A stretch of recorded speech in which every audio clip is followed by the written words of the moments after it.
Welcome back to Man on a Beach here. I'm with Julian on his boat here in Port Isaac, just filling up the diesel.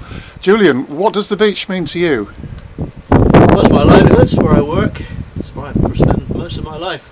But I'm not, grew up here, this was my playground. Know every rock pool, I used to know every rock pool down here, things have changed a bit. It's a place of mixed emotions for me. My grandfather's ashes are scattered here, and my father's ashes. Mine one day, I hope. And it's the centre of the village. And what's wonderful about this beach is it still has a working fishing community. There's some very nice boats here too. There's an idea of continuation then through the generations that's important to you, isn't it? Oh, very definitely. Yeah. My family have been here for over 200 years. Come up from Port Quinn. That's the earliest records I've got.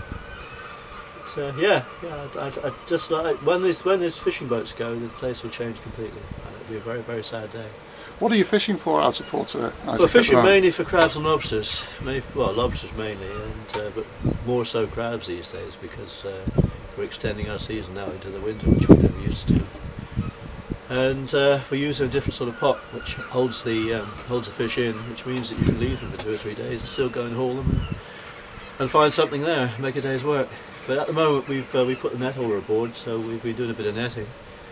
But unfortunately last week the prices were very low. Fishing was good, but the prices were very low. So what dictates the prices then? What people will pay? Is it simple as that? Oh, it's supply and demand. Yeah. Apparently, I said how disappointed I was, and he said, well, they've had tons and tons of fish at the market.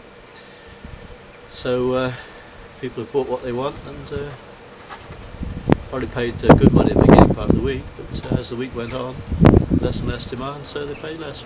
So quite tight margins nowadays with fishing. Very tight, especially for us with the distance we have to travel. This is a fast boat, but we burn a lot of diesel. Diesel's our main problem, it just keeps going up and up and up. So really, I mean, you've really got to make use of every minute you've seen now. Have a listen. Information broadcast. This is VHF channel 86.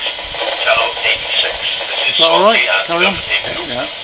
How do you manage the stocks out there? You know, with your pots and things. Do you have like patches that each of you go to all the time, or do you change? That's free for all. It's like the Wild West out there. If you get there first, people can shoot right alongside you. There's nothing you can do about it. If I can, I like to move away and find somewhere a bit clear of everybody. But there's so many people working that bit of ground that it's hard to do. But we do go a little bit further than a lot, which means we can find a bit of ground on our own, which is nice. Where does most of the crab and lobster go then? Most of our crab and lobster goes to France or Spain. Oh, not here. Very little of it, very small proportion. And my brother owns that boat. He's got a crab shop. They sell a bit to the local businesses and the tourists in the summer. But as I say, most of it goes on a lorry with tanks in, a Vivia lorry, and ends up in France or Spain. That's a shame, isn't it? With the quality of the food, you know, we should eat more of our own fish, shouldn't we? But, I mean, the continentals always appreciated fish more than the people in this country, and they are prepared to pay more for it. That's the thing. There's a very small market in this country for fish. There's a big market for cod and plaice, but the rest of it you've got to chop the ship.